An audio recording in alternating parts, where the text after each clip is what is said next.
Nós não vamos dizer bom dia, boa tarde ou boa noite, doutor Sérgio, porque vai ficar gravado aí a qualquer momento que as pessoas...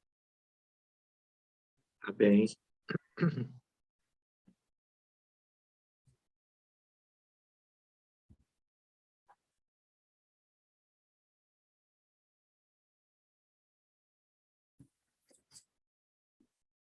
Olá, sejam bem-vindos à nossa Live DEP especial com o doutor Sérgio Thyssen.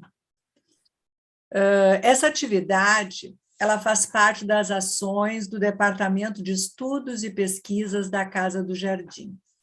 E a cada 2 meses trará um convidado para explanar, através de recursos audiovisuais, conteúdos bem especiais relacionados ao conhecimento e à espiritualidade.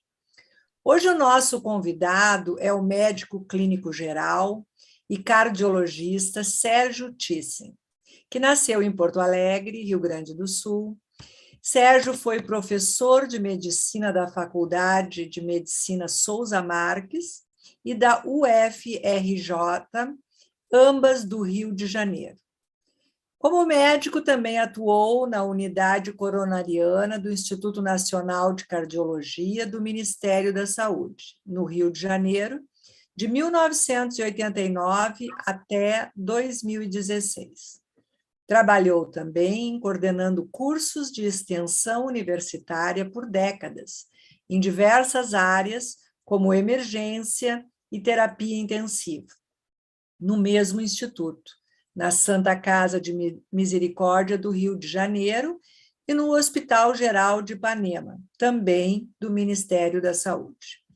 Sérgio é bacharel em Física pela UFRJ desde 1993, expositor espírita, estudioso da fronteira entre medicina e espiritualidade. Esteve em 34 países divulgando o espiritismo. Seu pai, Francisco Thyssen, foi presidente da FEB de 1975 a 1990.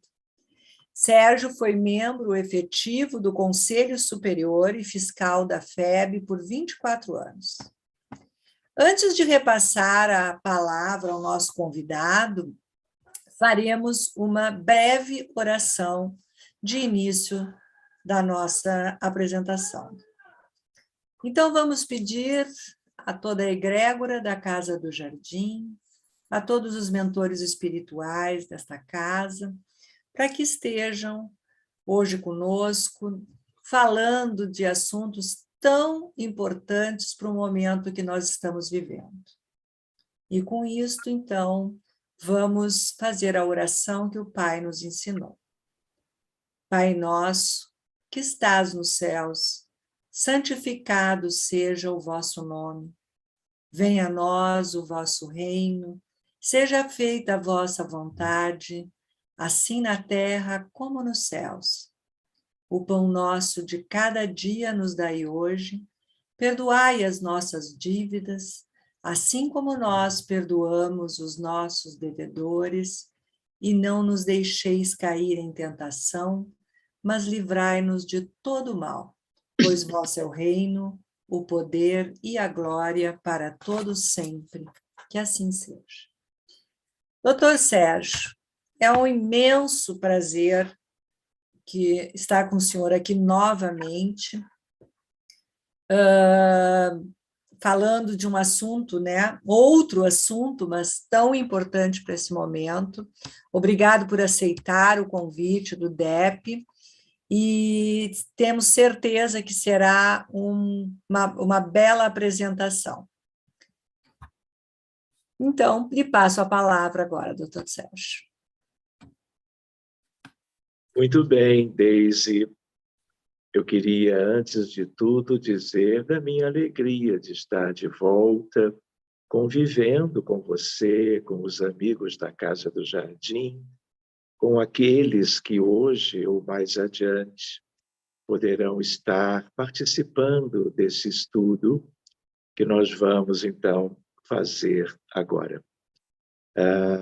Agradeço imensamente a oportunidade e que nós, então, possamos estudar o tema um pouco mais, lembrando a todos que nós estamos lidando com questões muito graves quando examinamos sobre qualquer ponto de vista, especialmente em termos de uma visão médica e também com as luzes que o Espiritismo nos tem oferecido em todas as questões relevantes da vida humana, e não é diferente quanto a esta questão de imensa preocupação em termos de saúde pública, em termos do que existe hoje no planeta Terra como um todo, e também as questões espirituais envolvidas nesta questão.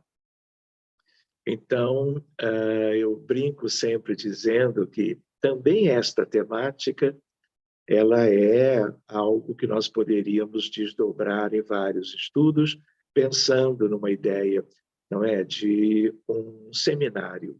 Mas vamos tentar ser simples, objetivos e vermos, pelo menos, algumas questões que sejam questões úteis para nossas reflexões, para que nós, independentemente de como vivemos a vida, de o que fazemos no dia a dia, nós nos tornemos um pouco mais úteis em relação a esta questão extraordinária, que é a questão do suicídio. Lembrando que, de um modo geral, todos somos chamados a contribuir para o bem da sociedade em todas as questões, e não é diferente nessa que é tão delicada, tão grave. Eu, antes de tudo, vou lembrando, ainda no slide título, não é? Se eu procuro, eu vejo hoje que do 1º de janeiro de 2022 até a presente data, nós tivemos 742.500 casos de suicídio no mundo.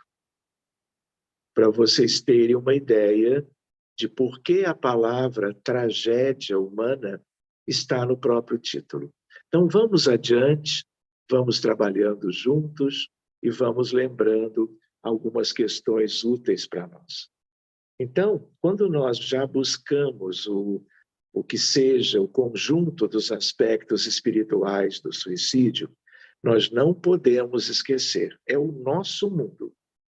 Mas a vida divina, o universo, a criação, os mundos nas suas pluralidades, os mundos habitados, nada tem a ver com isso.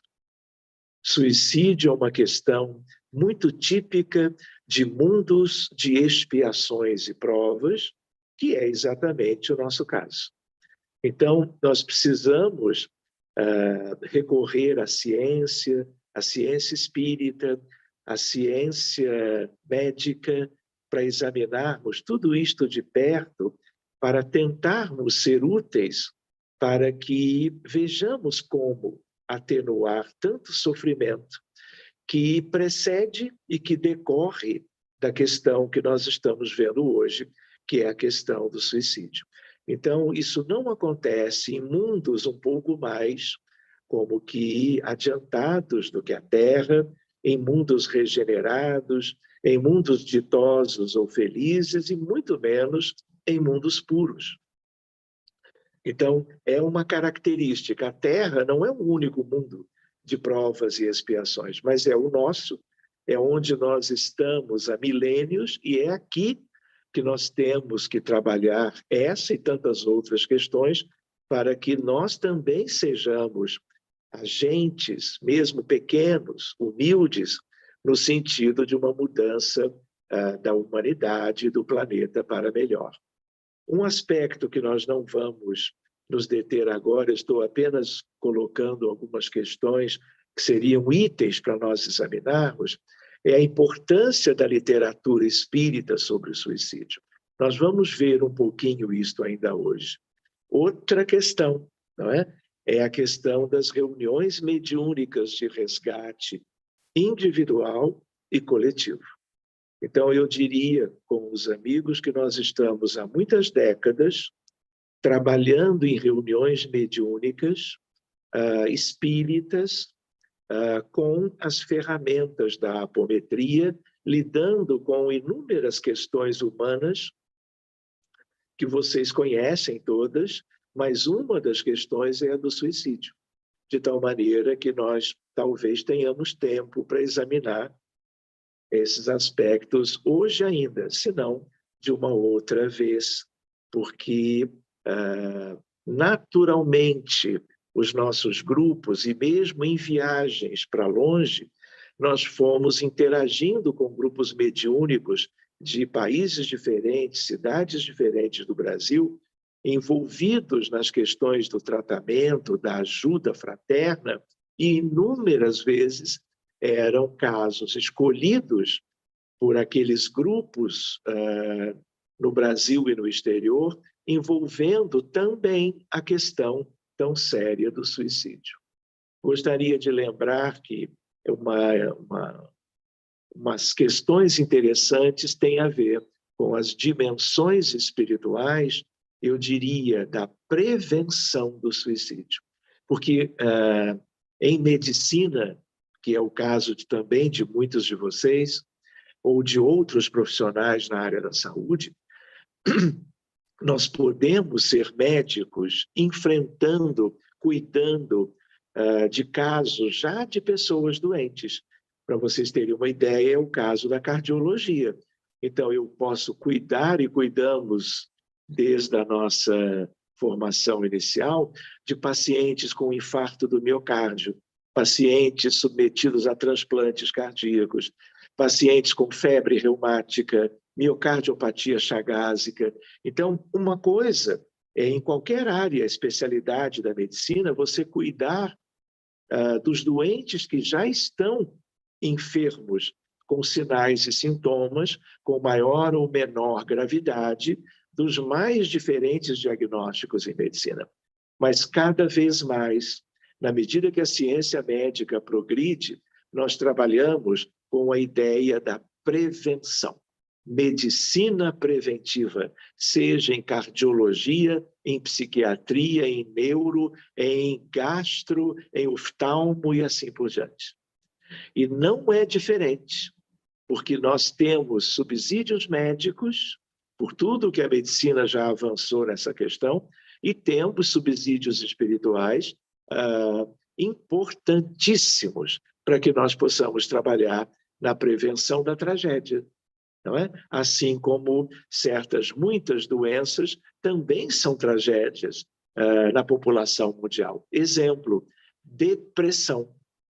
Problema de saúde pública no mundo inteiro, de todos os países. Então, nós podemos tratar os doentes diagnosticados com depressão leve, moderada ou grave. Mas nós também temos que trabalhar a prevenção, para que as questões do mundo não sejam tão graves como estão acontecendo, como nós vamos ver daqui a pouco. Outra ideia é espiritualidade e religiosidade na prevenção.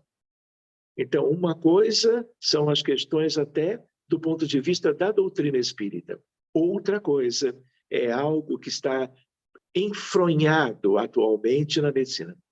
A medicina ganhou de 20 anos para cá como que todo um espaço pelo desenvolvimento da ciência médica. Nós mesmos estamos trabalhando isso com colegas por aí afora, mas a importância de uma mudança de paradigma na medicina, em que nós vamos deixando milênios de um paradigma materialista e vamos agora já há um tempinho trabalhando no paradigma novo, que é um paradigma espiritualista, que envolve estes dois itens, espiritualidade e religiosidade na prevenção. Outra ideia é trabalharmos sobre o sentido da vida.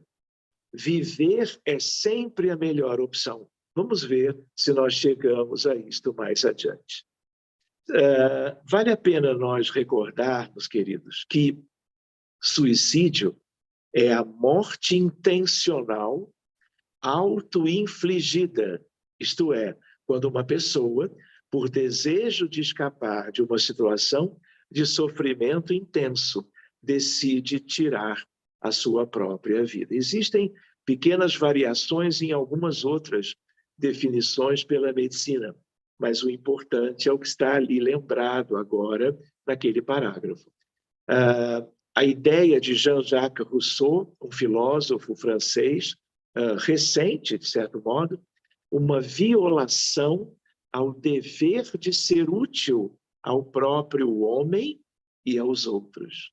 Então, vocês vão ver que nos estudos da filosofia, da ciência e até em outras questões, vocês vão vendo grandes pensadores trabalhando essa temática tão séria do suicídio.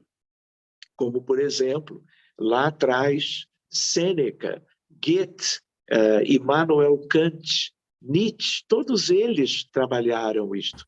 Alguns de um jeito um pouco melhor, outros nem tanto, porque eles não tinham a visão que o espírita hoje tem, que é a visão mais abrangente, profunda, importante e, eu diria, decisiva para nós trabalharmos esta questão, tanto no sentido do socorro aos que já desencarnaram, como no sentido da prevenção em várias modalidades. Mas é uma história que, de certa maneira, é antiga na humanidade. Jean-Paul Sartre, francês também, uma fuga ou um fracasso. Então, como o nosso mundo, ele é um mundo de provas e expiações. Se eu vou lá e busco Emmanuel no livro Roteiro, no capítulo O Grande Educandário, ele nos dá a ideia de que somos 20 bilhões de encarnados na Terra. Hoje somos,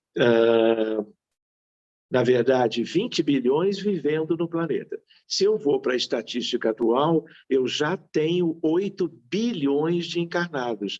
Significa dizer que eu tenho 12 bilhões de desencarnados. E o suicídio é drama dos dois lados. Mesmo sendo algo que nós encarnados, médicos, espíritas ou o que sejamos, nós trabalhamos quando estamos em vida física, o drama continua do outro lado e é algo estarrecedor. Talvez possamos conversar um pouco, ilustrando com experiência, prática e casos ilustrativos dos dramas pessoais e dos dramas como que coletivos. Muito bem, algumas reflexões oportunas é nós lembrarmos sobre a depressão e a solidão. Então, meus amigos, eu lembrei há pouco, se existe um problema de saúde mental, se existe uma doença, um transtorno relacionado com o suicídio, é a depressão. Não que a ansiedade generalizada, a esquizofrenia, a dependência química, o alcoolismo crônico e outras questões também não se relacionem com o suicídio, mas a depressão é o mais importante. E como eu lembrava, saúde pública, porque é um drama mundial, universal no planeta Terra. E para vocês terem uma ideia, eu tenho um estudo feito no Reino Unido, um outro estudo médico feito no Brasil, comparando antes e depois da pandemia, antes e durante o segundo ano da pandemia, o número de casos de depressivos, pacientes com depressão, dobrou e também dobrou o número de casos de suicídio. Para que nós nos situemos bem, para que nós tenhamos ferramentas, elementos para nós enfrentarmos isso tudo, porque é um problema da humanidade nos tempos atuais. Outra ideia, 2/3 dos pacientes que cometeram suicídio, que resultou na desencarnação, na morte, 2/3 tinham depressão. um terço apresentavam outras questões, muitas delas bem caracteristicamente médicas. Então, a área da saúde mental, a psiquiatria, tanto curativa, terapêutica como preventiva, está no âmbito do nosso tema que estamos examinando hoje. Outra ideia são as dores da alma, que tem a ver com uma humanidade muito atrasada, uma humanidade que nem conhece bem a si própria, tanto do ponto de vista individual, do ponto de vista de quem somos, de onde viemos, o que estamos fazendo aqui, qual é o sentido da vida. E a ideia é de que o desconhecimento sobre como que os postulados espíritas agrava tudo. E de tal maneira que as pessoas não entendem por que sofrem. E diante de certo tipo de sofrimento, em termos de qualidade e intensidade, não havendo como que os elementos de esclarecimento, de iluminação dessas questões, acabam como que tendo, portanto, os pensamentos suicidas, planejando a morte própria e muitas vezes 1, 2, 10 tentativas, até que acontece que a coisa vai frequentemente adiante.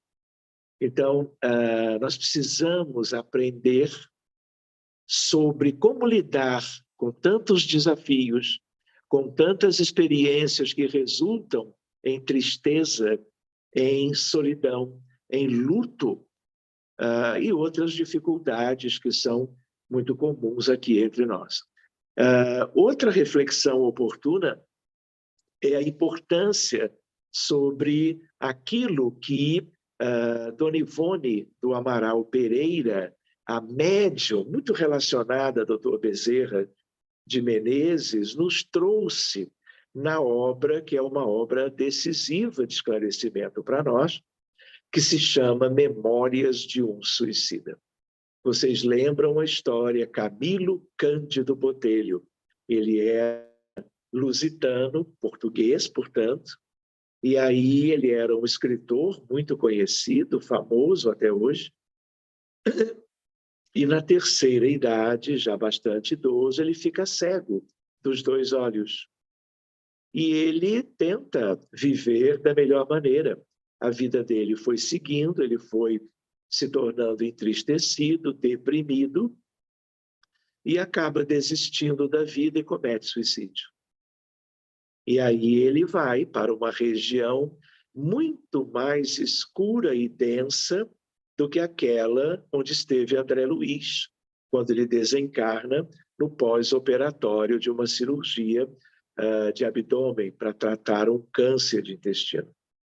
Então, se aquilo que nós vimos no livro Nosso Lar, que vimos no filme, era algo de tamanha preocupação, a leitura de Memórias de um Suicida por todos os espíritas, ela é quase que mandatória, para que nós nos inteiremos da realidade da vida do além-túmulo para a grande maioria, não todos, a grande maioria dos que abandonam a jornada humana, lembrando que em todos esses processos humanos existem atenuantes e agravantes, e a misericórdia divina está plena por toda parte. Mas mesmo com ela, vocês conheceram a importância sobre o Vale dos Suicidas. Então, há toda uma atividade de Maria de Nazaré, das chamadas servas de Maria, com Bezerra, com Dona Ivone, com inúmeros espíritos trabalhando esta questão. E a ideia é de que o livro Memórias de um Suicida, ele não é o único livro que nós temos que ler, temos que buscar para um conhecimento melhor de tudo isto. Mas é um livro, depois de Kardec, sobre o tema, é um livro extraordinário. Fica a dica. Em outros momentos do ano que nós falamos e nós somos convidados a reflexões sobre o tema, não é? Nós colocamos assim, e eu não tiro, não podemos esperar setembro. 10 de setembro, setembro amarelo, Dia Mundial de Prevenção, tudo é importantíssimo, mas é um drama, é uma tragédia que dura o ano inteiro. Então, se hoje, 15 de setembro, 740 mil casos, quando chegarmos em dezembro, lá para o final do ano, nós teremos 1 milhão. E por que teremos 1 milhão que nunca tivemos? Por causa da pandemia. Porque a pandemia, por tudo que ela mobilizou em relação à mente humana, à alma humana, ela gerou um agravamento muito grande da questão, tanto da depressão, tanto da ansiedade, tanto de outras questões como pânico, por exemplo, agravou praticamente todas as questões de diagnósticos diferentes de doenças mentais, mas, sobretudo, a depressão e, por consequência, o suicídio. Reflexões oportunas ainda, né? Eu estava comentando a estatística. Essas estatísticas atuais, elas mudaram entre antes e depois da pandemia. E vejam, não é, o valor numérico de casos relacionados a suicídio, seja na China, no Japão, seja na Rússia, seja no México, nos Estados Unidos, no Brasil, como vocês vão ver em seguida comigo. Outra ideia que nós não vamos trabalhar hoje, lembram de André Luiz, como ele foi tido e chamado lá embaixo como um suicida, e ele sabia que ele não tinha criado ou gerado ostensivamente a própria morte. Mas aí depois ele vai compreender a ideia do suicídio indireto, que tem a ver com hábitos, tem a ver com escolhas, tem a ver, portanto, com vivências pessoais. Não vamos aprofundar isso hoje. Não podemos deixar de comentar sobre o espiritismo e a sua importância no contexto. Depois vamos ver alguns detalhes a mais, mas como nós não podemos esquecer a ideia do espiritismo como o Consolador prometido.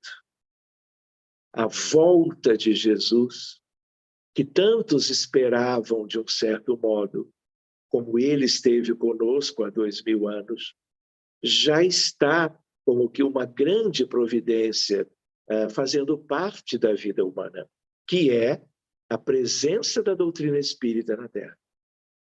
A presença de emissários extraordinários.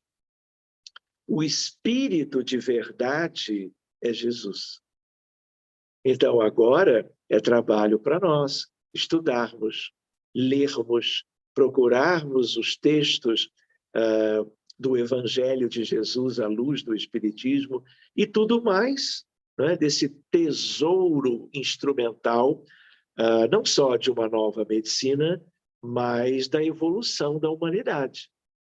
Então, nós que somos espíritas, temos que falar dela para todos, ainda mais quando ela é, como vocês conhecem, o espiritismo não é uma doutrina de esperanças e consolações?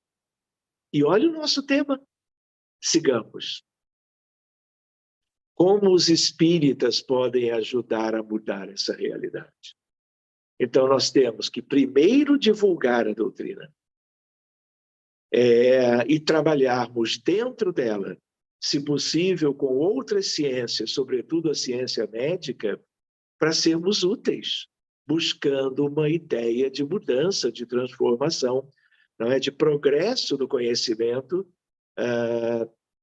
para que a condição humana se aperfeiçoe e nós um dia possamos ver isso tudo fora do nosso contexto. Coisa que muitos mundos que nunca passaram pelo que nós passamos, hoje vivem. E outros que já passaram também vivem porque geraram o aperfeiçoamento individual e coletivo para todos.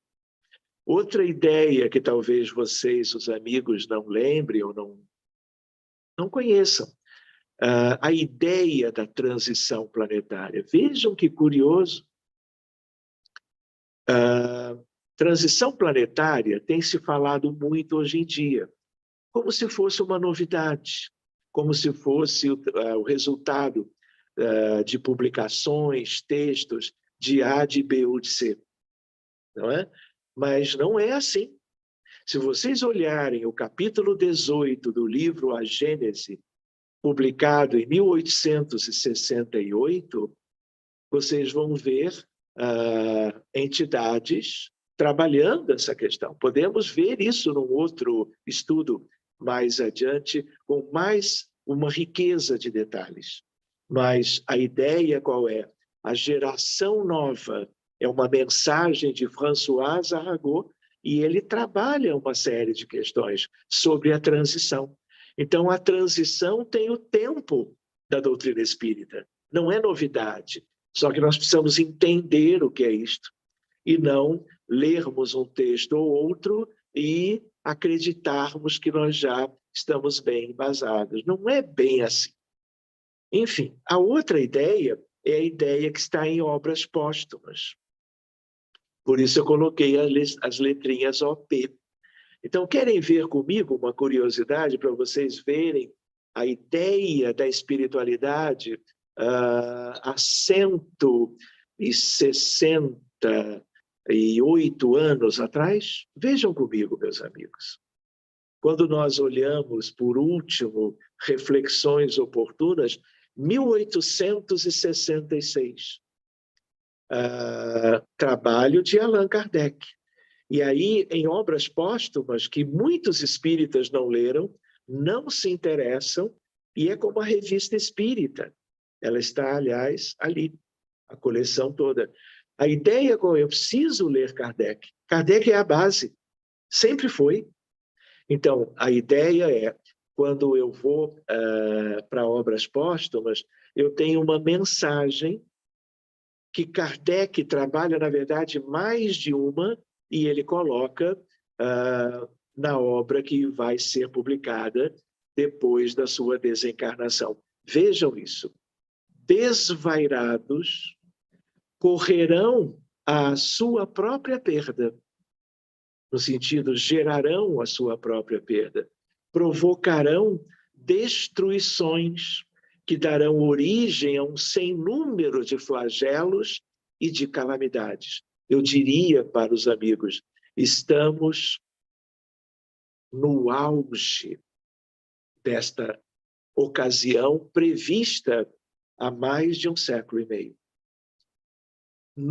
Sem número de flagelos e de calamidades, de sorte que, sem o quererem, apressarão o advento da era da renovação. E agora vejam, na continuação da mensagem. E como se não operasse com bastante rapidez a destruição, os suicídios se multiplicarão em proporções inauditas até entre as crianças. Essa é a época. Esta partezinha da mensagem e tudo que está acontecendo no mundo, do ponto de vista dos transtornos mentais e do que acontece em termos de suicídio na infância e na adolescência, independente do que acontece também até a terceira idade, é um atestado de que nós estamos no período de transição. E ali, terminando, não a mensagem, mas o que eu escolhi para colocar aqui, a loucura jamais terá atingido tão grande quantidade de homens. É agora no Brasil, seja em Porto Alegre, seja no Rio de Janeiro, seja em qualquer cidade do mundo. Seguindo, antes mesmo de morrerem, estarão riscados do número dos vivos. Ou seja, é tanta loucura, é tanto transtorno mental, eles estão encarnados em qualquer lugar, em todos os lugares, mas é como se a loucura, como que riscasse os encarnados com esses transtornos mais graves da própria ideia ou sentido da vida física. Isso foi escrito lá atrás, 1866. São esses os verdadeiros sinais, como que sinais de fim dos tempos. Eu não vou entrar nisso, gostaria, mas não teremos tempo. O que acontece na Ucrânia, no Afeganistão, o que acontece nos Estados Unidos, o que acontece no Brasil, o que acontece na China, o que acontece na Rússia, nós precisamos um dia conversar melhor e a área mediúnica, o trabalho mediúnico, ainda mais com equipes que se envolvem com a apometria, nos deu subsídios extraordinários. Quem sabe um dia nós vamos dividir entre nós todos. Só para vocês terem uma ideia, o drama de um mundo de provas e expiações, já sabemos quem somos e o que isso significa. Mas vejam, nós espíritas somos 0,007% da população mundial. Então, se eu olho esse disco, eu vou ver aí o tamanho do Brasil, onde a maioria dos espíritas no mundo vive hoje, mas não só, e a ideia de que somos um grão de areia. Então, não adianta nós termos esta ilusão de que o Espiritismo vai esclarecer tudo e todos. Vai, mas olha o trabalho pela frente. E os espíritas, muitas vezes, se retraem diante das tragédias da humanidade. Nós temos que cuidar disso tudo, para que a doutrina espírita avance no mundo, de tal maneira que nós possamos ver o Consolador, que é Jesus, como que estando em todas as comunidades do mundo. Não é? Essa é uma outra questão, nós trabalharmos, quem sabe mais adiante, não é? Qual é a nossa postura atual dentro do movimento espírita? Será que nós não estamos vivendo uma atividade, uma postura elitizante, quando o espiritismo tem que ser como aconteceu aos tempos de Jesus, quando ele procurava as multidões de aflitos? E muitas vezes nós vemos que o rumo do movimento pode não ser exatamente aquele que Allan Kardec desejava. Para vocês que estão no Rio Grande do Sul, na região sul do Brasil, mas nós todos, né? A ideia qual é? Reparem, quando eu olho para a direita, eu vejo os países onde, estatisticamente, o suicídio ele é muito mais importante. Então, vejam só, Lituânia, Rússia, Bielorrússia, Cazaquistão, Hungria, Guiana, Japão, Estônia, então é uma lista. Guardem na lembrança, Cuba, Guiana e Uruguai, na vizinhança do Brasil. Mas no mundo, o que chama muito atenção são os países do leste europeu. Então, aí nós estamos na República Tcheca, na Polônia, na Hungria, na Rússia, até a Sibéria, de tal maneira que, onde estão? Não são nossos irmãos? Nós não temos que trabalhar isso procurando acolhê-los, trabalharmos pensando neles? Ou vamos pensar só na nossa família, na parentela corporal, nos nossos ambientes de trabalho profissional e assim por diante? E voltando para o Brasil, a cor vermelha é aquela que mostra um número maior de casos. Então, se o Brasil, nessa estatística, está em 73º no mundo, somos 200 países. Mas, portanto, há muitos ainda com uma situação mais grave. Mas, pensando no Brasil, vejam qual é o estado com a cor mais avermelhada. Então, Rio Grande do Sul, Santa Catarina, Paraná e a região centro-oeste. E vai subindo e vai melhorando um pouco. Mas lá o Ceará também é uma situação que preocupa enormemente. Só para termos um panorama com uma impressão visual. O que há de vermelho é o pior. O que há de verde é melhor. Vocês conseguem ver a Guiana e o Uruguai fazendo fronteira com o Brasil? Agora olhem a Rússia e os países do leste europeu. Tudo avermelhado, fortemente avermelhado. Seguindo adiante. De novo, a ideia da região sul do Brasil e da região centro-oeste. O sudeste já é um pouco melhor. A Amazônia como um todo, né? Também. Mas é um problema de todos os brasileiros. Aqui a ideia, meus amigos, de gênero. Reparem que ao longo de pelo menos 30 anos, há uma estabilidade. Isso foi feito antes da pandemia, agora já é diferente. Uma estabilidade no número de casos de mulheres e um crescimento do número de casos de homens e uma diferença estatística entre os dois grupos, só para nós irmos como que trazendo subsídios para nós. Outra ideia que nós temos que trabalhar em reflexões é lembrarmos o quanto a nossa omissão, o quanto a nossa inércia ajuda a diversos dramas se multiplicarem, mas do suicídio em especial. Então, suicídio dos indígenas do Brasil, cansamos, entre aspas, de lidar, porque nós estamos rastreando há muitas décadas tudo o que acontece no mundo. E um dos aspectos tem sido o drama das tribos indígenas do Brasil, de um modo geral, da Amazônia brasileira e também de países vizinhos do Brasil nesta questão. Muitas vezes, suicídios coletivos. Mais gravemente ainda, suicídios coletivos fora do Brasil por fanatismo religioso.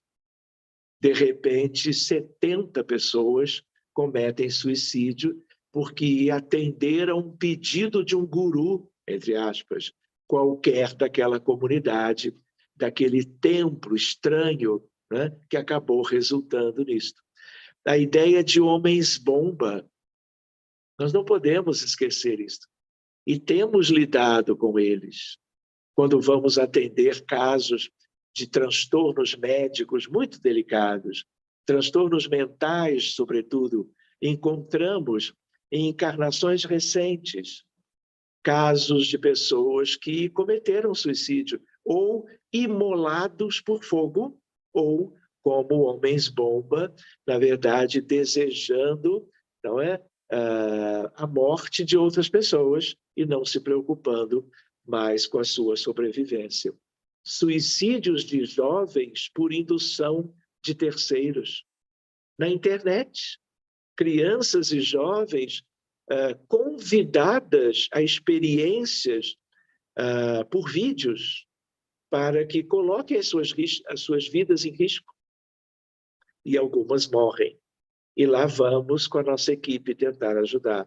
Mas muitas vezes depois que a questão já aconteceu. Assassinatos seguidos de suicídio. De tal maneira que são muitos casos, né? A pessoa mata a própria família e comete suicídio a seguir. E morrem todos. Outra questão muito séria. No mundo todo, Brasil e Estados Unidos são os campeões. Suicídios de médicos e de outros profissionais de saúde. Porque médicos também têm acesso a drogas opioides, tipicamente fentanil, e se auto-administram e morrem em instantes após a administração. Então, eu preciso conhecer isto. Isso é medicina, mas é uma medicina voltada para a essência do problema, que é um problema da alma, é um problema espiritual.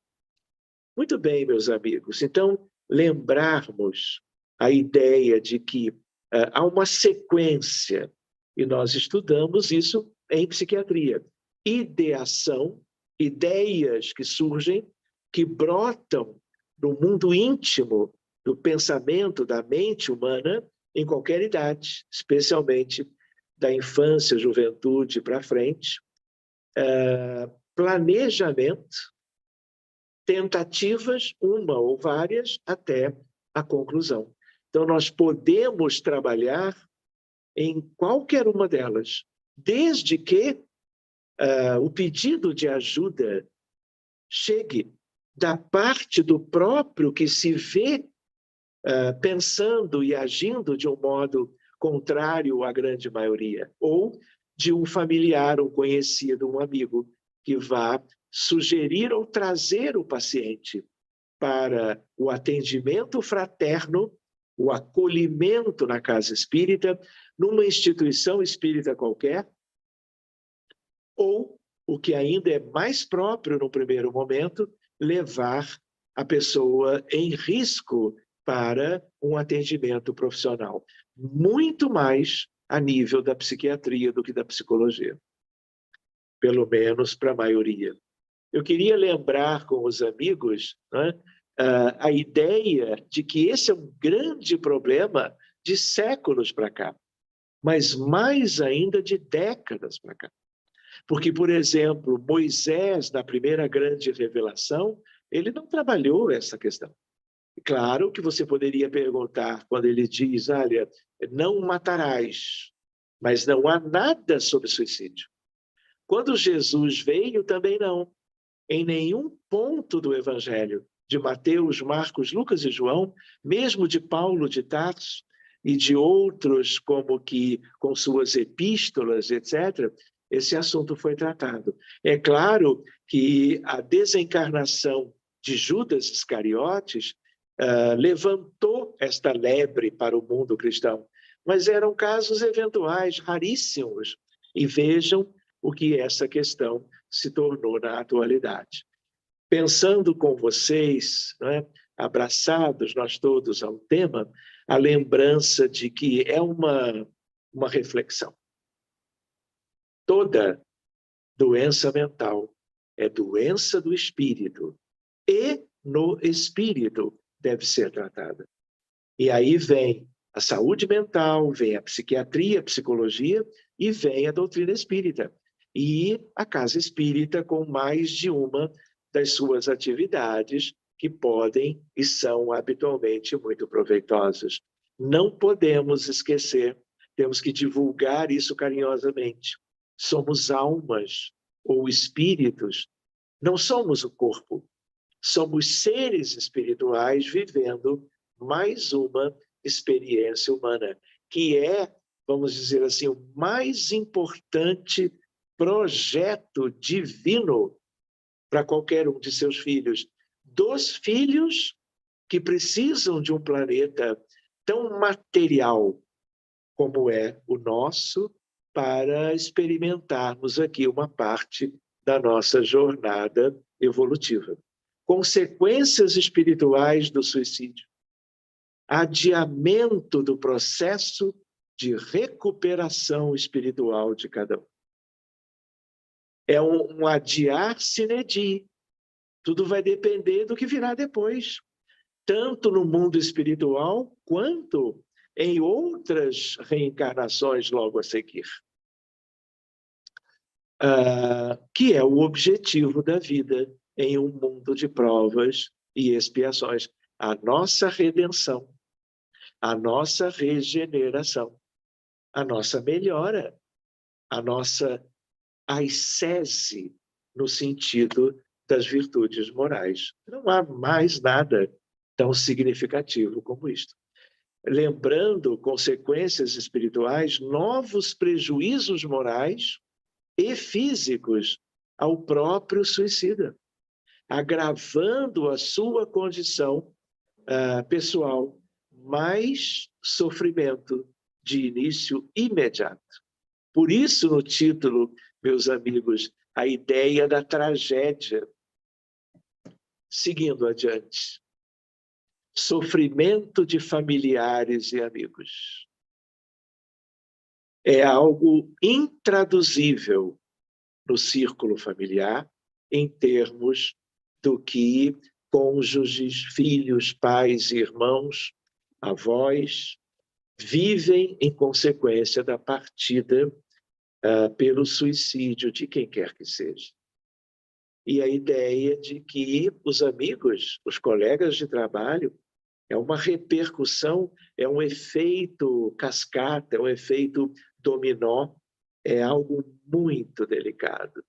Por isso que este tema é tão relevante e não é apenas para setembro. Lembrando outra questão que nós examinamos nas reuniões mediúnicas, quando as equipes se desdobram e vão trabalhar do outro lado, os danos à psicosfera do planeta com repercussões na vida de todos os demais, por indução, com a indução de novos casos. Não vamos, creio, trabalharmos hoje as questões de que entidades estão por trás desse drama no mundo inteiro. E a apometria entraria aí também. Porque quando nós abrimos um caso de alguém com depressão severa e que possa já ter tentado o suicídio 1, 2 ou 3 vezes, ou alguém que nós vamos resgatar, já morreram a família toda, porque antes de cometer suicídio, alguém matou a sua família. E nós vamos buscá-los todos, porque todos estão em condições de um sofrimento atroz. E aí nós vamos ver que não basta, apenas adiantando um pouquinho, não basta nós cuidarmos destas vítimas imediatas. O criminoso, dentro de casa, ou dentro de uma instituição, ou numa escola, ou numa cidade, quantos dramas que depois acabaram resultando no suicídio do autor, das mortes de crianças e jovens em escolas e universidades americanas. Quando nós entramos nisto, nós nos deparamos, é imediato. Cuidamos das vítimas, mas nós precisamos. Quando nós não fazemos, a espiritualidade alerta. E aí as médiuns começam a ver o que é a região abissal. Quem são os dragões que têm a ver com o fomento aos maiores dramas da humanidade? Um deles, o do suicídio. E a ideia qual é? Não é apenas sabermos vê-los, é como lidarmos com eles. Porque se nós não lidamos, e eles são devidamente contidos, encaminhados, e etc., nós estamos como que deixando que esta atitude de alguns destas zonas continue a gerar induções à morte pelo suicídio. Mas eu acho que é melhor nós vermos isto numa outra ocasião, porque há aí uma ciência, né? E essa ciência tem muito a ver com algumas lembranças que eu fui tendo ou recuperando de quando eu estive ao lado do Dr. José Lacerda de Azevedo, que como que nos ajudou tanto a mostrar a realidade de um mundo de provas e de expiações como a Terra. Quando eu olho para cá, olha o drama da humanidade. Tudo isso são doenças mentais, de cima a baixo, em todas as regiões da Terra. Vocês sabem o que é o drama que está ali em cor azul esverdeado ou verde azulado? Depressão. Em todas as regiões da Terra. Quando eu olho a cor vermelha, são os transtornos de ansiedade generalizadas. E para a direita, eu vou indo atrás de uma lista sobre todos os transtornos mentais, incluindo o autismo na infância e na juventude, que, aliás, é um outro tema que nós já vimos um pouquinho outro dia, mas a ideia qual é? É este panorama, que é médico. Aqui é a revista The Lancet, a melhor da Europa, mostrando para nós o quanto a depressão é importante e, por consequência dela, como fator mais predisponente ao suicídio. Só para nós seguirmos, como que refletindo um pouquinho, meus amigos, motivos conhecidos. A lista é um pouco maior, mas vamos nos detendo por aqui para que não esqueçamos, né? E se vocês quiserem esse material, se ele for útil a alguém depois, está à disposição. Tentativa de se livrar de uma situação de extrema aflição. Estado psicótico dentro do contexto da esquizofrenia, que é uma das mais importantes e geradoras de sofrimento mental para as pessoas, por se achar perseguido sem alternativa de fuga. É motivo das pessoas, elas, tirarem as suas próprias vidas e não se deixar alcançar dentro de uma perseguição muito grave. Depressão, desinteresse pela vida. Doença física incurável. Vocês viram agora, esta semana, o cineasta francês, com 91 anos, sem ter nenhuma doença física. Cansou. E sem o conhecimento da imortalidade, da sobrevivência da alma após a morte, viveu suicídio assistido, que é a ideia de eutanásia, que está como que no mesmo campo de dificuldades humanas. Orgulho ferido, muito comum o harakiri no Japão. Pessoas que, donos de empresas, diretores de alto escalão, que são descobertos causando lesões ao erário e outras coisas, né? Acabam não suportando a ideia da vergonha, não é? E daquele seu orgulho que se torna tão aparente, e aí, então, a dificuldade nesse aspecto. Falta de fé, falta de conhecimento. Lembrando de fé no sentido de fé raciocinada, no sentido da palavra grega fides, de fidelidade a Deus, ao entendimento sobre a realidade e a vida. Enfim, a ideia de tédio da vida que vai se acentuando, progredindo, até que a pessoa abandona a realidade. Medo do fracasso e outras questões, como fanatismo religioso. Então, essa é uma lista. Nós poderíamos elaborar uma outra com o mesmo número de itens. O que isso tudo mostra? As dores da alma, as dificuldades neste mundo, né? E mostra também, meio a tudo isto, o drama da obsessão. O que eu quero lembrar aqui? Uma expressão curiosa. Eu tenho certeza que vocês me acompanham.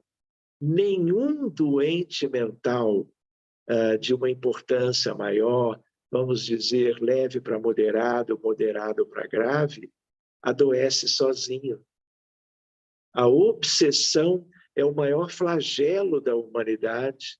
Não há ninguém com neoplasia, com transtorno autista, com epilepsias, com paralisia significativa por causa de um problema neurológico, como o de Stephen Hawking, a esclerose lateral amiotrófica, sem espíritos relacionados, cobrando dívidas do passado. Por isso que a experiência da desobsessão, da reunião mediúnica séria, como dizia Kardec, é, vamos dizer, o que faz a diferença entre o antes e o depois de uma ou mais reuniões a favor daquele caso A, B, C, do alfabeto inteiro da realidade na Terra. Sigamos, meus amigos. Lembrando que para Allan Kardec e seus seguidores, a incredulidade, a simples dúvida em existências futuras e as ideias materialistas são os maiores provocadores de suicídio. Por isso que o espírita já ganhou um convite para o trabalho de divulgação dos seus postulados, de tudo aquilo que ele se debruça desde o Livro dos Espíritos, desde abril de 1857 até hoje, incluindo André Luiz, Emmanuel, Humberto de Campos e alguns poucos outros autores. Obsessão grave, intenção dos obsessores de que a vítima perca a sua oportunidade reencarnatória, mantendo-se atrasada e infeliz. Ninguém comete suicídio sozinho. Ninguém. E eu não me refiro a questões de vínculos com encarnados. São vínculos com desencarnados. No Livro dos Espíritos, aí eu creio que vocês conheçam bem, mas desde o primeiro livro espírita, pergunta 944, o homem tem o direito de dispor de sua própria vida? Não, somente Deus tem esse direito. O suicídio voluntário é uma transgressão da lei. E sempre que transgredirmos, as consequências são inevitáveis. Sempre lembrando, atenuantes e agravantes. Que se existem nas leis humanas, imaginem na lei de Deus. A pergunta 946, que pensar do suicida que tem por fim escapar às misérias e às decepções deste mundo? E o Espírito trouxe, em nome de todos os espíritos da codificação, pobres espíritos, que não tiveram a coragem de suportar as misérias da existência. Deus ajuda aos que sofrem e não aos que não têm forças nem coragem, no sentido de evitar, não é que ele quer dizer. As tribulações da vida são provas ou expiações.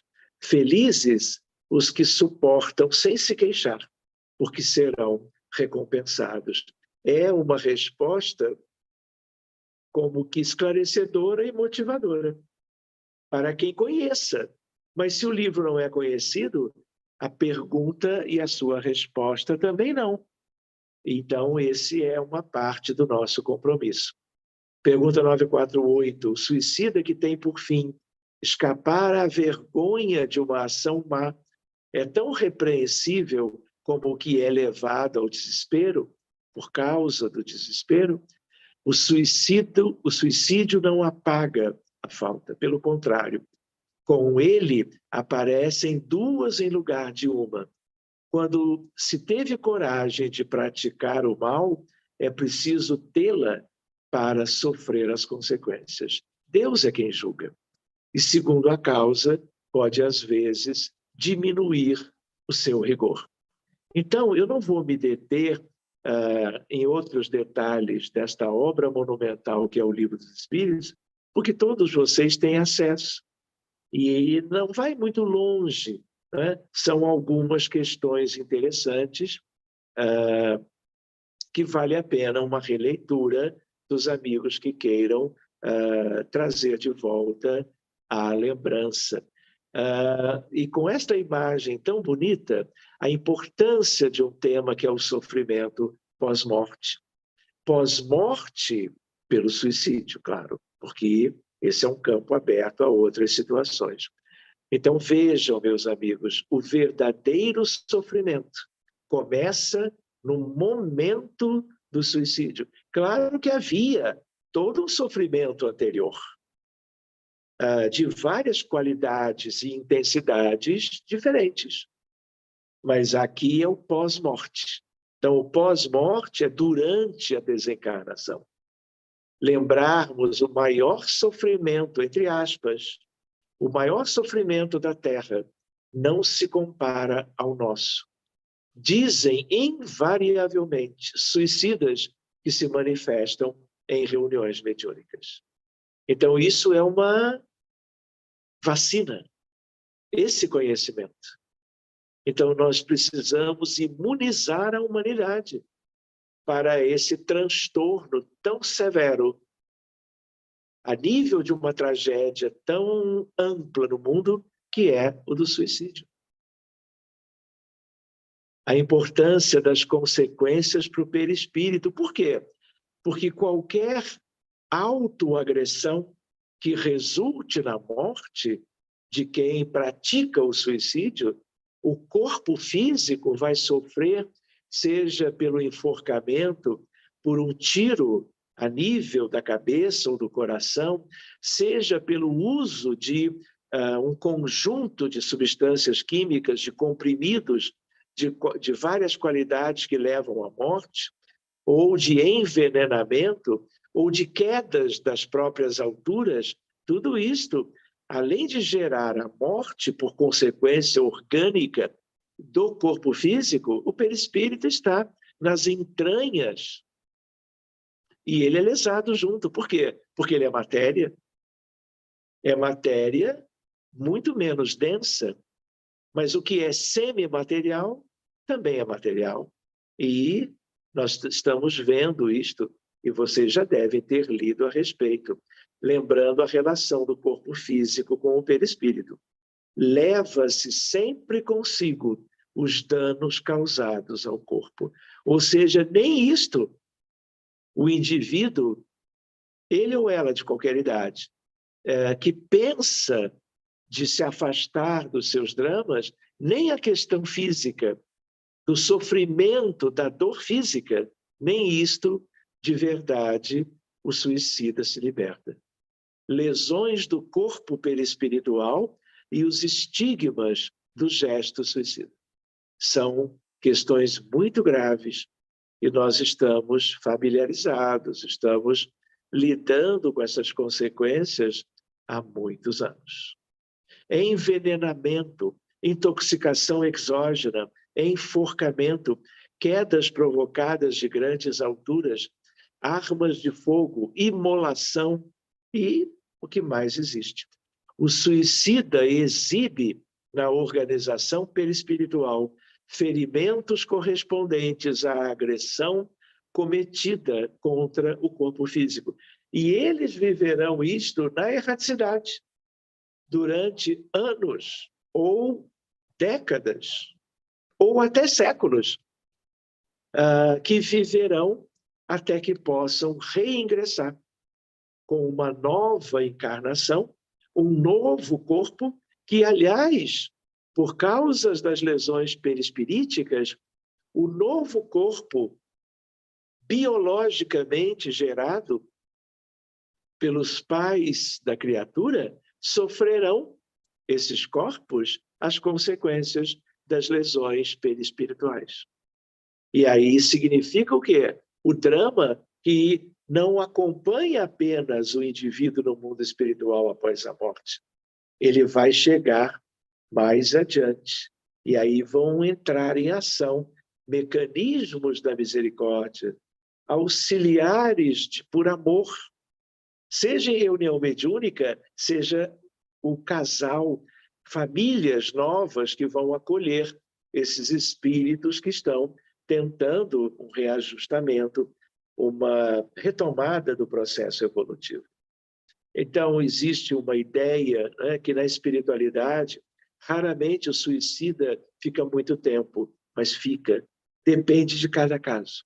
Depende de planejamento reencarnatório, envolvendo sempre atenuantes e agravantes, envolvendo sempre merecimento.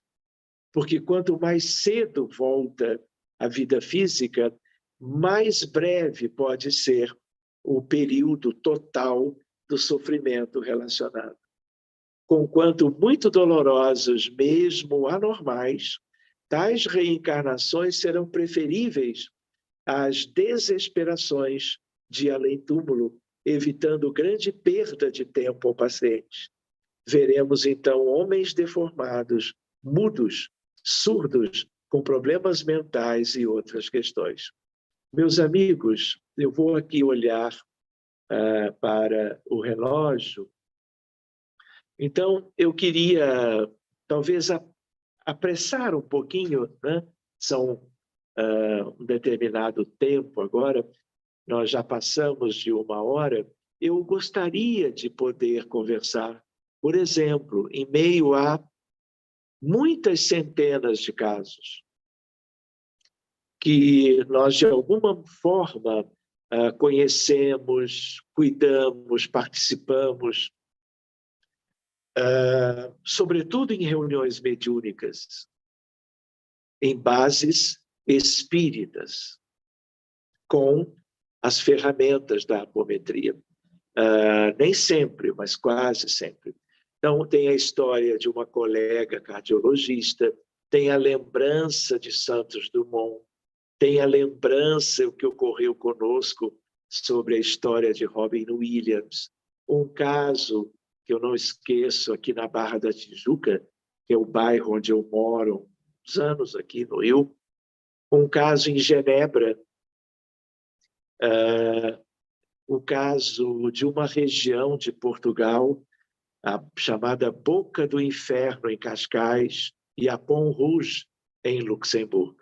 Eu vou tentar, se vocês me permitem, conversar alguma coisa, ou então nós podemos pensar de vermos as questões que vocês desejarem agora e vermos esses casos e mais um tanto numa outra noite, dia, como vocês acharem melhor, num novo encontro de estudo. Só para vocês terem uma ideia aonde que eu iria, procurando trazer histórias como que muito preciosas em relação ao nosso tema de hoje, questões muito delicadas sobre a vida, por exemplo, de Santos Dumont, a importância da suicidologia, que é uma especialidade médica, e questões interessantes, mas que não teríamos tempo hoje.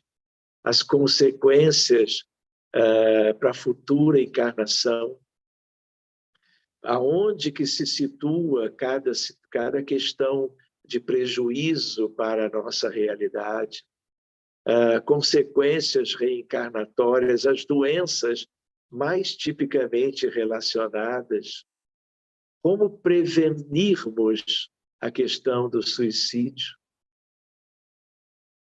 É um estudo, meus amigos. Medicina, religião e suicídio. Isso é ciência. Aqui, a região aquela do inferno em Cascais, reunião mediúnica local. Por quê? Porque é um lugar que portugueses e europeus escolhem para se jogarem de uma altura extraordinária. E quando eu visitei pela primeira vez, levado por espíritas de Portugal, na vizinhança de Lisboa, Cascais, centenas de espíritos na mesma situação de quando optaram por quitarem as suas vidas.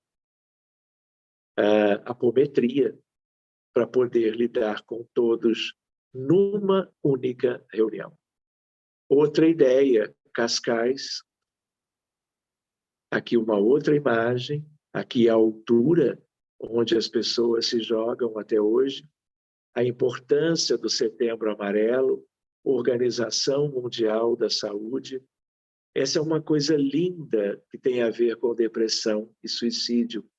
A Organização Mundial da Saúde. Vamos conversar. Let's talk.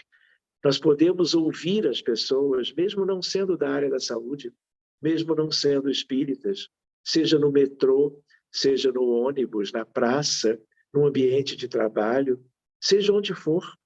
Nós precisamos abrir os corações e acolhermos os que querem conversar sobre algo que os aflige.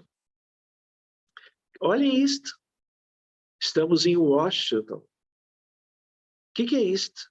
São os calçados, tênis e botinhas daqueles jovens que morreram durante um ano em Washington, Estados Unidos da América. Não o estado de Washington, mas o Washington, D.C., capital americana. Para vocês terem uma ideia da tragédia. Aqui uma curiosidade, podemos voltar depois.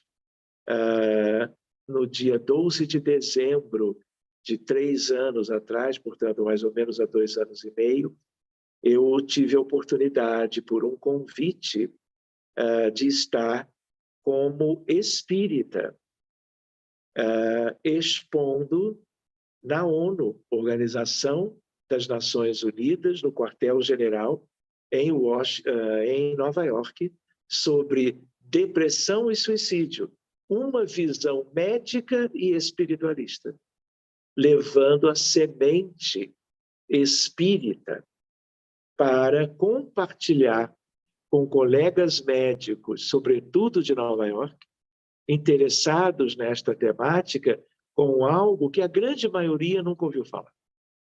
E aqui foi o folderzinho confeccionado para divulgar um mês antes essa oportunidade.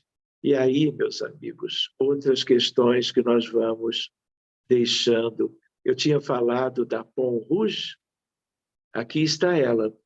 Então, eu coloco, quando foi isso? 2005, portanto, há 17 anos atrás. Eu estava em Luxemburgo,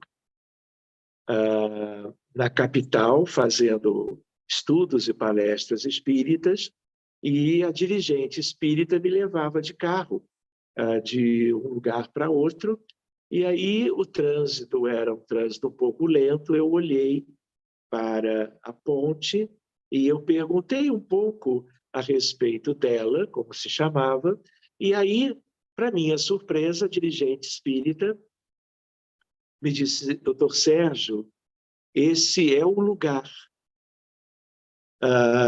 estatisticamente, com o maior número de suicídios de toda a Europa, mais do que Cascais. Então, há 17 anos atrás, eu pedi licença para ela parar um pouquinho, já tinha o trânsito, eu abri o vidro do carona à minha direita, eu não me lembro como que eu tirei a fotografia, essa é a Pont Rouge.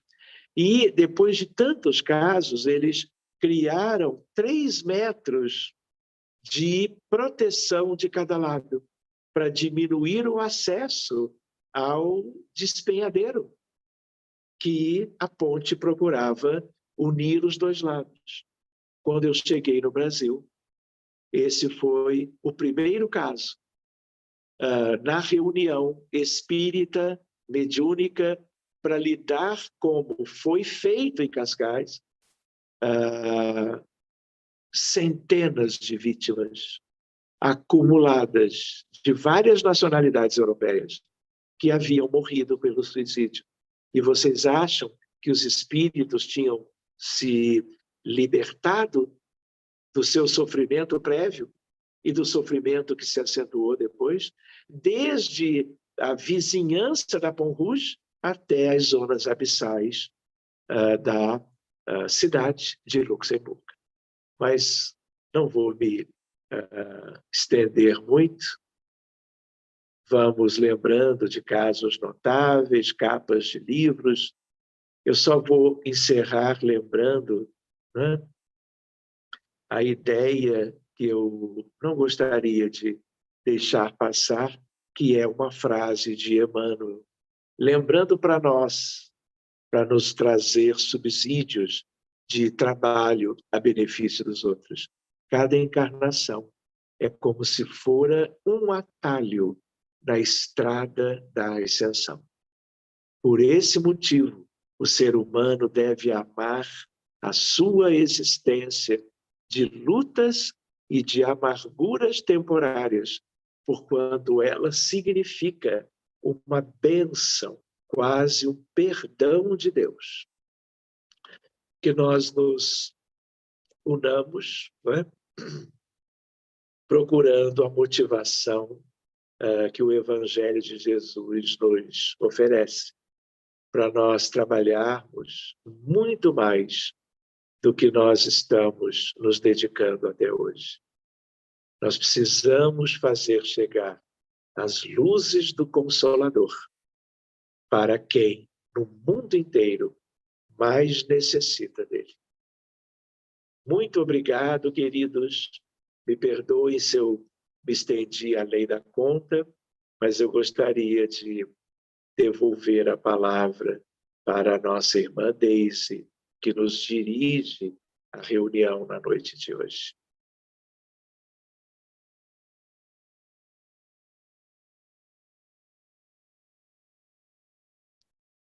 Doutor Sérgio. Olá. Que linda palestra, é um assunto realmente que nos machuca, né? Nos machuca conhecer esses números e essas situações, realmente é impressionante isso. O quanto nós, como espíritas, podemos ajudar, que trabalho que nós estamos fazendo, né? Na Casa do Jardim, nós hoje temos, em média, 7.000 pedidos de atendimento por mês. Nós trabalhávamos antes da pandemia com em torno de 500, né? 450 a 500. E depois aumentou. E desse número, eu não teria um número exato para dizer, mas com certeza podemos falar que a palavra depressão, a palavra tristeza, a palavra pânico, todas essas palavras que mostram essas dores da alma, como o senhor colocou, né? Elas estão presentes nesses pedidos de atendimento. Então, acho que toda casa espírita tem a necessidade de estar muito atento a isso. Infelizmente, os números amedrontam. Doutor Sérgio, nós temos aqui a Silmara Maciel Rui. Ela gostaria de saber, na visão espírita, essa onda, qual a visão espírita, né, dessa onda de tantos jovens tentando o suicídio? Minha irmã, nós precisamos voltar àquela ideia sobre que mundo é este, de provas e de expiações, mas que, com o passar do tempo, a vida física vem sendo como que programada, permitida por espíritos que há muito tempo se demoravam na erraticidade, ou porque não tinham como que o acolhimento devido, porque não tinham o merecimento para estarem retomando a vida física depois de muito tempo do outro lado, encontrando famílias, pares afetivos para acolhê-los, espíritos que voluntariamente não queriam reencarnar. De tal maneira, muitos deles, eu diria milhões, vivendo hoje reencarnações compulsórias, obrigatórias, por um esforço, eu vou usar uma expressão relativizando-a, de última instância, de última hora, porque os tempos são chegados. E a espiritualidade, aproveitando o crescimento da população mundial, em meio a isto, o crescimento demográfico, vem exatamente trabalhando espiritualmente para que espíritos com maiores imperfeições e vícios morais, espíritos comprometidos em suas vidas recentes, anteriores, e recentes, que pode ser há séculos, e nunca voltaram, estão agora sendo devidamente trazidos para corpos materiais, para que vivam oportunidades de crescimento. Ao mesmo tempo que é chegada a hora deles, houve tempo também para o mundo se preparar, em termos da ciência médica, da psiquiatria, da psicologia, da psicanálise, da psicoterapia, em termos dos casais de qualidade intelectual, afetiva, escolaridade, preparo e amorosidade para receberem espíritos andrajosos, com imperfeições que não tiveram ou não quiseram encontrar oportunidades anteriores. Então, a sua pergunta nos remete, minha irmã, a questões muito variadas, mas que nós confiemos na misericórdia divina, e mesmo que nós, até espíritas, não entendamos melhor os mecanismos, confiemos e tratemos de estudar. Tratemos de arregaçar as mangas e, de mil modos, cuidarmos desse mundo lindo, dessa humanidade que verá o reino de Deus, mesmo que daqui a muito tempo, mas verá. E Jesus estará nos dando subsídios, como já nos deu tantos, para nós sermos úteis em relação a tudo que estamos experimentando e vendo no Brasil e no mundo inteiro. Temos também alguns comentários, doutor Sérgio. A Cleci Toledo Alves diz que é um tema muito pertinente e atual. A Rosângela Ribeiro, só para registro, disse que hoje participou do segundo encontro de plantas bioativas, práticas integrativas no SUS. Estão usando as terapias na saúde mental, homeopatia, reiki, florais, danças, etc.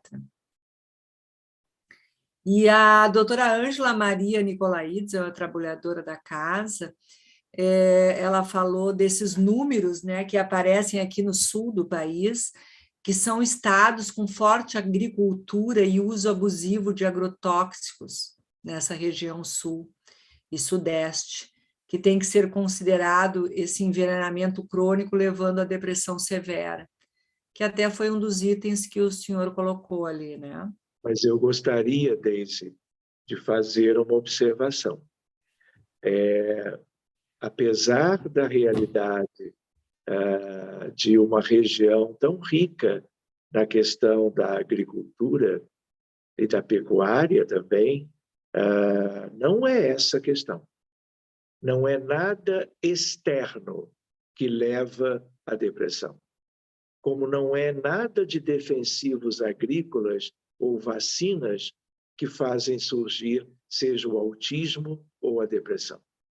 Então, temos que ter um pouco de cuidado.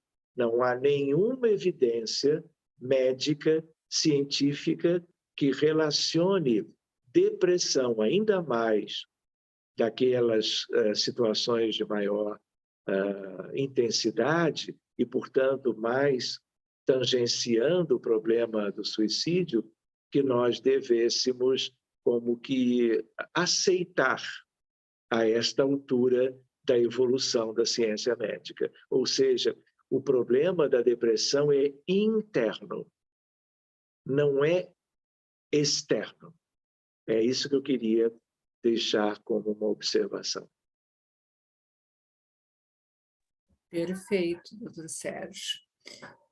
Então, acho que chegamos, então, ao fim. Gostaríamos ainda de ficar bastante tempo. Temos assunto, né, para o senhor, numa próxima oportunidade, poder falar, quem sabe uma palestra presencial, já temos condições hoje de estarmos, né, nos reunindo, fazer lá na Casa do Jardim uma palestra presencial abordando esses assuntos que nós precisamos muito aprender e aprender a lidar com eles e poder ajudar cada vez mais as pessoas, né? Então, eu queria muito lhe agradecer a sua disponibilidade de estar conosco aqui esta noite, agradecer ao DEP também, que tem buscado esses assuntos e convidado pessoas como o senhor para poder trazer assuntos importantes e oportunos para todos nós. Então, deixo com o senhor as suas considerações finais, doutor Sérgio. Muito obrigada. Muito bem, Deise. Eu é que tenho muito que agradecer a convivência com vocês, o espaço para tratarmos um assunto de tamanha relevância. Adoro quando estou com vocês. Espero que a vida nos permita todo tipo de encontro. São tantos os temas que nós podemos continuar examinando pouco a pouco. E gostaria de lembrar o quanto a doutrina espírita ela tem ferramentas, elementos úteis, né? E eu me lembro muito da prece intercessória, me lembro muito da oração. Ninguém pode, não é, dizer que não tem tempo para isto ou para aquilo, não é? Na medida que as luzes do Consolador estão como que acendendo aspectos na vida íntima de todos nós. Então, que nós oremos, que nós conversemos, que nós possamos escutar aqueles que queiram dividir conosco os seus dramas pessoais, que nós desenvolvamos essa paciência, essa forma de empatia, de compaixão, de algo que é o que o mundo do futuro verá e que nós, do ponto de vista da solidariedade, já deveríamos estar fazendo no dia a dia. Então fica o convite e que nós possamos, né, Deise, encerrar um estudo orando. O que você acha? Com certeza. Todos os nossos encontros devem começar e terminar com uma oração. O senhor quer fazer essa oração, doutor Sérgio? Deise, o senhor eu não sei, mas olha, ele anda muito ocupado, mas eu vou, assim, me mobilizar para, como que, já que eu trouxe a lembrança, não é, do tema, vamos juntos, então, meus amigos. Vejam que oportunidade, né, de nós, assim, como irmãos e como amigos, em meio a tantas preocupações, em tantas questões da humanidade de hoje, que, aliás, nós nunca pensávamos que viveríamos, estamos vivendo hoje. Então, que nós nos abracemos deste modo, se nós somos espíritas ou não, cristãos ou não, somos gente, somos pessoas, somos todos filhos de Deus. E nós, Jesus, aqui nos encontramos. Nesta quinta-feira, 15 de setembro, concluindo, sob a tua égide, um estudo que nos dê elementos para nos tornarmos um pouquinho mais úteis no mundo. E nós te agradecemos a doutrina espírita, a família, a amizade, as instituições de boa vontade.